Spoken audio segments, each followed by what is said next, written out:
এর ভিতরে সর্বোচ্চ শাস্তি মৃত্যুদণ্ড, প্রকাশ্যে শাস্তি দিতে হবে। এই শাহবাগ সোহরাওয়ার্দী উদ্যানে শাস্তি দিতে হবে। এবং এই সরকারের আমলেই আমরা এই তনু হত্যা, তনু ধর্ষণ, মুনিয়া ধর্ষণ এবং এই আমাদের যে বোন আসিয়া তার ধর্ষণের আমরা বিচার দেখতে চাই। এতদিন তো লাগার কথা না, কেন লাগবে এতদিন?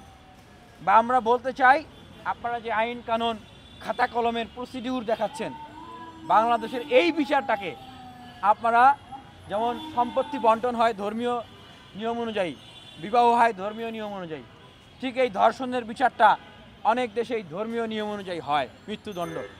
প্রকাশ্যে আপনারা এটাকে ধর্মীয় নিয়ম অনুযায়ী করেন এবং 21 দিনের ভিতরেই বিচার করেন।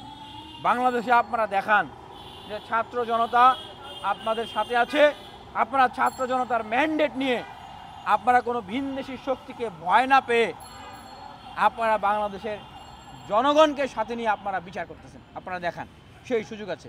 আর যদি না করেন তাহলে আমরা বুঝবো যে আপনি আগে যে কথাগুলো বলেছেন, চেয়ারে গেলে সেই একই জায়গায় গিয়ে সবাই চুপ হয়ে যায়। তা আমরা ছাত্র জনতা কিন্তু দেখতেছেন, এই শাহবাগ থেকে শুরু করে সমগ্র বাংলাদেশের পথে প্রান্তরে তারা কিন্তু বিক্ষোভ করতেছে।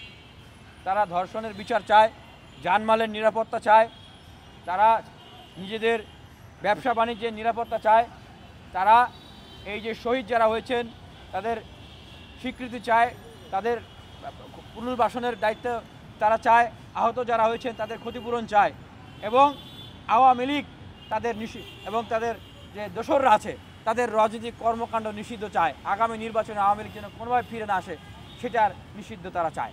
এই কাজগুলো